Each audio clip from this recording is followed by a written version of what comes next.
guys, welcome back to our channel, The Rhythm Institute. I am Urvashi Singh, and in the previous videos we have already discussed about the life processes, that is nutrition and respiration. So today we will move ahead with our third life process, that is transportation, in which we will study about what is transportation, how is transportation done in plants, and what are the things that are transported by the plants. Also, if you have not seen the videos of nutrition and respiration, do watch them. I will link about all the videos in the description box. If you have not subscribed the channel yet, do subscribe the channel and also ring the bell icon so that every time there's a new video for you, you get notified. And now, without any further ado, let's get started. Transportation. So, now we start with transportation. In everyday language, transport means to carry things from one place to another. जो हमारी normal language है, इसमें transport का क्या मतलब होता है? Transport मतलब to carry things from one place and to deliver it to other place. किसी भी चीज़ को एक जगह से लेना और दूसरी जगह उसको ट्रांसपोर्ट करना या पहुंचाना is called transportation. But in biology it is a life process in which a substance is absorbed or made in one part of the body of an organism and is carried to other parts of the body. एक कोई substance आपकी body में कहीं बन रहा है या तो कहीं absorb हो रहा है. It is transferred or delivered to different parts of the body. This is called as transportation. For example, जैसे हमने खाना खाया and after digestion food जो सिंपल शुगर्स में सिंपल फूड जो ग्लूकोज में कन्वर्ट होके स्मॉल इंटेस्टाइन में से अब्जॉर्ब हुआ, तो स्मॉल इंटेस्टाइन से अब्जॉर्ब हुआ glucose now it goes to each and every cells of the body and through blood. This is the transport. An organism is made up of millions and millions of cells. In order to maintain its life and survive all itself must be supplied with essential substances like food, oxygen and water, etc. Organism किस चीज से बना होता है? There are millions of cells together, इससे एक organism बनता है. देखो, एक सिंगल सेल था अमीबा का. It worked and when like single cell amoeba, उसके अंदर डिफ्यूजन से रेस्पिरेशन हो रहा था, न्यूट्रिशन हो रहा था, तो उसको जरूरत नहीं है ट्रांसपोर्ट की. Then few cells come together, it forms tissue. Then some tissues come together, it forms organ, and some organs come together, it forms organ system. When many organ system comes together, it becomes an organism. It becomes an organism. तो उस organism के each and every cell को जिंदा रहने के लिए जो भी food, water, oxygen की ज़रूरत पड़ती है, that should reach it. क्योंकि अगर body का एक cell damage होगा, फिर टिश्यू डैमेज होगा, इस तरह से पूरी बॉडी डैमेज हो जाएगी अगर उसको फूड, ऑक्सीजन और वाटर नहीं मिल रहा है.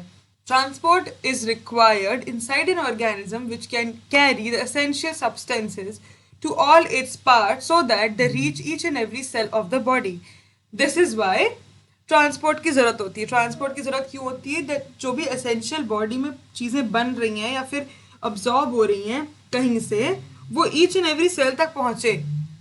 Large organisms need transport system in their body to supply all their cells with food, oxygen, water and other materials. हमें बड़े organisms में like large organisms में transport system की ज़रूरत होती है for supplying food, oxygen, water, etc. Whereas छोटे में नहीं होती क्योंकि उनमें इतना complex body structure नहीं है, आराम से diffusion के थ्रू उनकी needs पूरी हो जाती है. Each and every cell gets it. In fact, special tissues and organs are needed for transport of substances in plants and animal both. अब plant और animal दोनों में इतना important है transport that there are special kind of tissues. एक specialized tissue होते हैं for just the transport. They are responsible for transport. उनका क्या काम है? कि एक जगह से उठा के चीजें दूसरी जगह पहुंचाना. This is their basic function. इसलिए वो बनते हैं हमारी बॉडी में. There are the special tissues. Transportation in plants. So now we'll study about transportation in plants. Before that, we shall remember about photosynthesis in plants and respiration in plants. Okay. So what happens in photosynthesis in plants, photosynthesis में क्या होता है, वो उनका nutrition का तरीका है plants का, जिसमें वो अपना खाना खुद बनाते हैं. सो न्यूट्रिशन कहाँ से, मतलब लीव्स में होगा फोटोसिंथेसिस. उसके लिए चाहिए उन्हें carbon dioxide, water in the presence of sunlight and chlorophyll to form glucose and water. तो अभी यहाँ वाटर की जरूरत है जो बाहर, जो उनको लीव्स में नहीं मिल रहा है फ्रॉम एटमॉस्फेयर. और रेस्पिरेशन में क्या होता है, रेस्पिरेशन में ग्लूकोज का बर्न होता है ऑक्सीजन के प्रेजेंस टू प्रोड्यूस एनर्जी. और बॉडी के हर सेल को रेस्पिरेशन करना भी है, तो रेस्पिरेशन के लिए ग्लूकोज का होना जरूरी है. तो ग्लूकोज बन रहा है लीव्स में, तो हमें ग्लूकोज का भी ट्रांसपोर्ट कराना है. See there are two types of plants, there are short plants, tall plants. अब जब शॉर्ट है, इनके रूट्स, स्टेम और लीव्स में इतना डिस्टेंस नहीं है, सो कि इनके अंदर पर्टिकुलर टिश्यूज बनाए जाएं फॉर ट्रांसपोर्ट. इसमें आराम से नॉर्मल तरीके से हो सकता है. But in the other this long plant, the root और लीव्स के बीच में इतना डिफरेंस, इतना ज़्यादा डिस्टेंस है that there is the need of some specialized tissue for their requirements of water and glucose to be transported. Transport system in plant is less elaborate than in animals because plants are less active and their cells do not need to be supplied with material so quickly. Transport system plant animal में दोनों में होता है, but plant में जो होता है वो लेस इलेबोरेट या लेस, थोड़ा छोटा होता है या थोड़ा कम कॉम्प्लिकेटेड होता है एनिमल से, बिकॉज प्लांट्स को ना एनर्जी की ज़रूरत है, पर इतनी ज़्यादा जल्दी नहीं है उनको, क्योंकि वो लेस एक्टिव, वो एक जगह खड़े रहते हैं. उन्हें ज़रूरत है चीज़ों की, पर इतनी ज़्यादा नहीं है कि तुरंत तुरंत, तो उनको स्लो काम करना है. इसलिए plants gate oxygen for respiration and carbon dioxide for photosynthesis directly from the air by diffusion. So only substance which are to be supplied to plant to transport system are water and minerals. Respiration के लिए plant को oxygen और photosynthesis के लिए उसको carbon dioxide directly air से मिल जाती है डिफ्यूजन के थ्रू. बट जो उनको वाटर और मिनरल्स की जरूरत पड़ती है वो तो लीफ को एटमॉस्फेयर से नहीं मिलेगा. So there is the need of transport system जो सॉइल से वाटर लीव्स तक पहुंचा सके. Another job of transport system of plants is to transport food prepared in leaves to the various parts of the leaves like stem, root, etc. दूसरा काम क्या है transport system plants में, जो खाना प्रिपेयर होगा लीव्स में, इसे डिफरेंट स्टेम्स के पार्ट तक पहुंचाना. स्टेम्स, रूट्स, क्योंकि वहां पे रेस्पिरेशन, फोटोसिंथेसिस नहीं हो रहा है, वहां रेस्पिरेशन हो रहा है क्योंकि ग्लूकोज वहां यूज हो रहा है, बट वहां ग्लूकोज बन नहीं रहा है. तो लीव से ग्लूकोज को उन रूट्स से स्टेम्स तक पहुंचाना. This is the second job of the transport system in plants. Plants have to types of conducting tissues called eight xylem and phloem. दो जॉब हैं ट्रांसपोर्ट सिस्टम के, तो दो तरह के कंडक्टिव टिश्यूज होते हैं. क्या? एक जाइलम, एक phloem. Plants have two transport system. First, xylem carries water and minerals.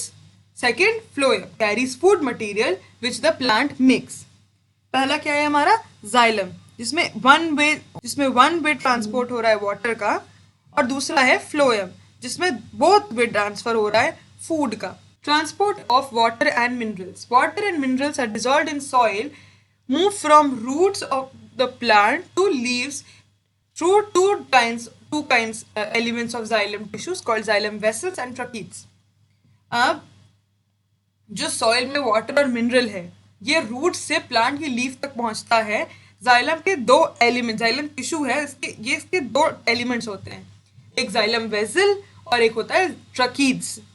ये दोनों क्या है? Both are non living conducting tissues with thick walls. इनकी जो सेल वॉल है that is very thick and both are dead cells, they are non living. For now, what is xylem vessel? Xylem vessel is a non-living long tube. Non-living मतलब पहले तो ये dead cell से बना है. Long tube मतलब hollow tube, समझ रहे हो? ट्यूब ना, मोटी ट्यूब, पाइप जिसे कह सकते हैं, एक लंबी pipe which runs like a drain pipe through the plant. हमारे घर में छत से जमीन तक एक मोटा सा पाइप होता है जो छत में बारिश का पानी इकट्ठा हुआ उसको नीचे लाने के लिए, दैट्स अ ड्रेन पाइप. वैसे ही हम पूरे प्लांट में throughout that plant there is a long hollow tube like structure that is xylem vessel. वो ड्रेनेज का काम करता है. वो ड्रेनेज का काम करता है. It is made up of cellulose and lignin. So it also provide strength to the plant and helps to keep plant upright. किस चीज़ का बना होता है? सेल्यूलोज और लिग्निन. ये हार्ड सब्सटेंसेस होते हैं. ये जाइलम को, ये प्लांट की स्टेम को स्ट्रेंथ प्रोवाइड करते हैं जिससे कि वो सीधा खड़ा रहे, क्योंकि पूरे प्लांट में होते हैं और वो हार्ड है, वो हार्ड सब्सटेंस से बने हैं, तो वो प्लांट को स्ट्रेंथ भी देंगे कि उनकी स्टेम सीधी खड़ी रहे. Next is tracheids. Tracheids are long thin spindle cells, spindle shaped cells with in their thick cell wall, with pits in their thick cell wall. Spindle shape क्या होता है? ये स्पिंडल शेप है, मतलब दोनों साइड पॉइंटेड, और पिट्स मतलब ये छोटे छोटे होल्स. ये हो गए हमारे ट्रकीड्स. ट्रकीड्स क्या है? Simple spindle shape long cells. ये तो सिंगल सेल से बनते हैं, ठीक. और ये दोनों साइड स्पिंडल शेप होते हैं, मतलब दोनों साइड पॉइंटेड होते हैं. इनकी सेल वॉल में पिट्स होते हैं, मतलब इनकी सेल वॉल्स में पोर होते हैं. Although all the plants have tracheids, they are only water conducting in non-flowering plants. सारे प्लांट्स में हो सकता है ट्रकीड्स हों, बट अगर वाटर कंडक्ट कर रहे हैं किसी प्लांट में, या फिर ट्रकीड्स अगर वाटर कंडक्ट करेगा तो सिर्फ नॉन फ्लावरिंग प्लांट, जिस प्लांट में फ्लावर्स नहीं हो रहे होंगे, सिर्फ उसी प्लांट, ये उसका कैरेक्टरिस्टिक है. ट्रकीड कहाँ पे वाटर कंडक्ट करेगा? नॉन फ्लावरिंग प्लांट्स में. सी, ये से बैम्बू जैसा स्ट्रक्चर दिख रहा है, हॉलो पाइप. ये हुआ हमारा जाइलम वेसल, ट्यूब जैसा, इसमें भी पिट्स हैं. और ये जाइलम ट्रकीड्स, इसमें भी पिट्स हैं. Mechanism of transport of water and minerals in plants. Xylem vessels of the roots of the plants are connected to xylem vessels of the stems, so the water containing dissolved minerals enters from root xylem vessels into the stem xylem vessel. Xylem vessel of the root of the plant. जो पानी कहाँ है? Soil में. पानी soil से कौन उठाएगा? Root hair diffusion के थ्रू. अब रूट में पानी आ गया, so it comes to root hair के बाद वो जाइलम, जो जाइलम वेसल्स हैं रूट के, उसमें पानी आया. अब जो जाइलम वेसल्स रूट के हैं, they are connected to xylem vessel of stem. तो जाइलम वेसल ऑफ रूट से जाइलम वेसल ऑफ स्टेम में पानी गया, उसके बाद स्टेम से ये ऊपर चढ़ेगा, एंड जब ये ब्रांचेस में पहुंचता है, जब ये लीव्स के पास पहुंचता है, तो ब्रांचेस मतलब ये डिवाइड होने लगता है. डिवाइड होके ये लीफ तक एंटर करता है थ्रू पिटियोल. जो लीफ है ये सपोज ये लीफ है, तो यहाँ से पानी एंटर करेगा. आफ्टर स्टेम इट गोज, यहाँ से एंटर करेगा and it will reach the entire और each and every cell of the leaf. Water मिल गया. This is how leaf gets water.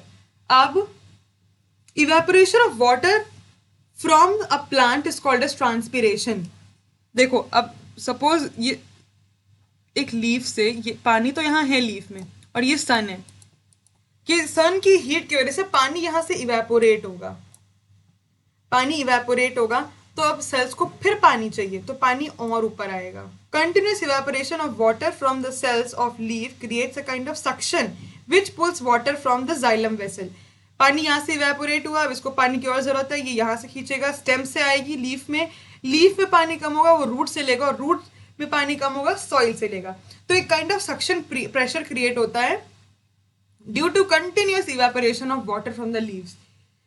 For example, मतलब इसको समझने के लिए हम याद कर सकते हैं, जैसे हम जूस पीते हैं, तो हम जब ऊपर से सक करते हैं, ऊपर से हम जब प्रेशर क्रिएट करते हैं, उसकी स्ट्रॉ के ऊपर की सरफेस पे जब हम प्रेशर क्रिएट करते हैं, तो नीचे से जो जूस है हमारा, जो स्ट्रॉ के अंदर रैपिडली ऊपर आता है, और नीचे से हम सक करके आराम से जूस पी पाते हैं. सिमिलरली जो वाटर सक कर रहा है सन, उसका सोर्स क्या है वाटर का? सॉइल. रूट, स्टेम, लीफ के through it goes in the atmosphere like this. Leaf से इवेपोरेट हो रहा है पानी बाहर, सो लीफ में पानी कम, तो water will travel through stem. Stem में पानी कम हो रहा है, it will go through roots into the from the soil into the roots.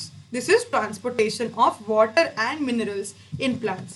Now, what is transportation of food, or how is transportation of food done in plants? Leaf make food by the process of photosynthesis. The food made by the leaves is in the form of simple sugars. Photosynthesis process से photosynthesis process से leaf ने खाना बनाया अपना in the form of simple sugars और glucose. Photosynthesis कहाँ हुआ? Leaves में। तो खाना कहाँ बनेगा? लीव्स में। और स्टोर भी कहाँ है? अभी भी लीव्स में है। other types of substances like hormones are made in the tips of root of shoot। अब हॉर्मोन्स हुए, ये कुछ केमिकल्स हैं जो प्लांट के टिप ऑफ रूट पे बन रहे हैं, तो टिप ऑफ शूट पे बन रहे हैं। पर ग्लूकोज को और हॉर्मोन्स की पूरे बॉडी को जरूरत है, मतलब पूरे प्लांट को जरूरत है। Each and every part of the plant needs food is made in the leaves. The plant and has to be transported to all parts of the plant like branches, roots and etc. अब roots और branches में photosynthesis तो हो नहीं रहा है, खाना तो बन नहीं रहा है, बट रेस्पिरेशन हो रहा है। खाने की तो इसको ज़रूरत है एनर्जी के लिए।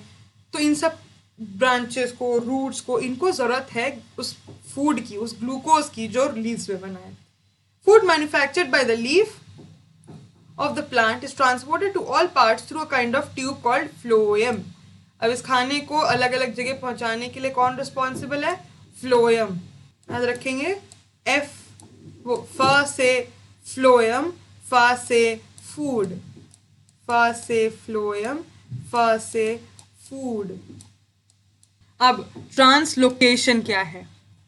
Transport of food from the leaves to other parts of the plant is called as translocation.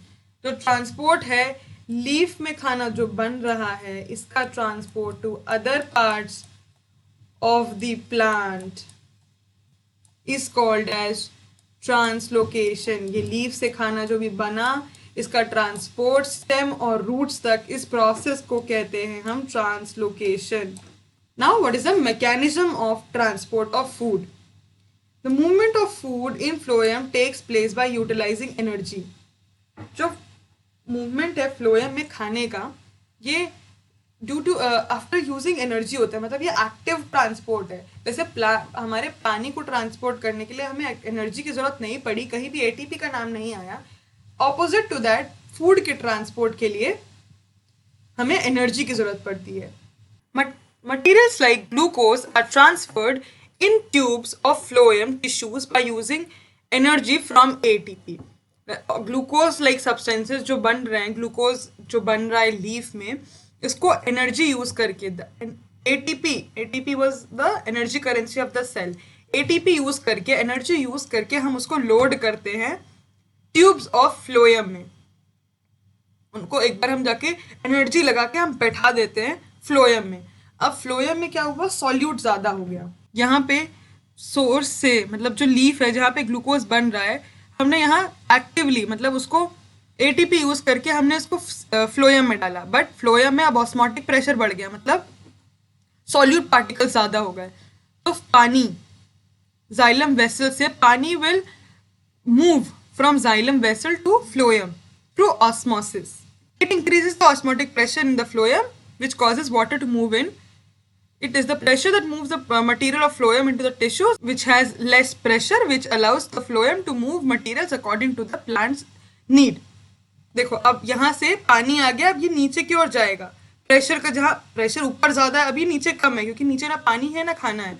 नीचे गया, सपोज इस सेल में, ये रूट है, ये रूट का एक सेल है, इसे खाने की जरूरत है, तो यहाँ पे कुछ भी नहीं है, तो glucose through diffusion will go to root cell. ये इस सेल को गया, स्टोरेज सेल, रूट सेल माना, यहाँ ग्लूकोज ट्रांसफर हुआ। अब डिफ्यूजन तो हो गया, अगेन यहाँ पे अब सॉल्यूट पार्टिकल कम है, और तो water will go back to the xylem. This is the mechanism of transport of food. Simple, हम यहाँ से एटीपी दे के, एनर्जी दे के, लीफ से हम फ्लोएम में ग्लूकोज लाएंगे। ग्लूकोज सॉल्यूट ज्यादा हो गया तो वाटर जाइलम से फ्लोएम में आएगा, नीचे जाएंगे, जिसको जितनी जरूरत होगी उसका खाना देंगे, और पानी वापस अपने जगह में चला जाएगा, that is xylem. For example, in springs even the sugar stored in the roots और स्टेम। एग्जाम्पल के लिए, स्प्रिंग्स में क्या होगा? शुगर जो स्टोर हुई साल भर, जो शुगर जो प्लांट्स के रूट्स में और स्टेम्स में जो खाना स्टोर किया प्लांट ने, स्प्रिंग्स में क्या हुआ? अब स्प्रिंग में बडिंग होगी, नए फूल लगेंगे, ग्रोथ होगी, तो उस टाइम वहां पे एनर्जी की ज्यादा जरूरत है, वहां पे फूड की ज्यादा जरूरत है, तो ट्रांसपोर्ट होगा, और रूट से glucose will be transferred towards the shoot, जहाँ पे हमने खाना स्टोर कर रखा है, वहां से सॉल्यूट लेके रूट से खाना और ग्लूकोज लेके उसको ऊपर पहुंचाएंगे बर्ड्स के पास, क्योंकि वहां पे उस टाइम एनर्जी की ज्यादा जरूरत है।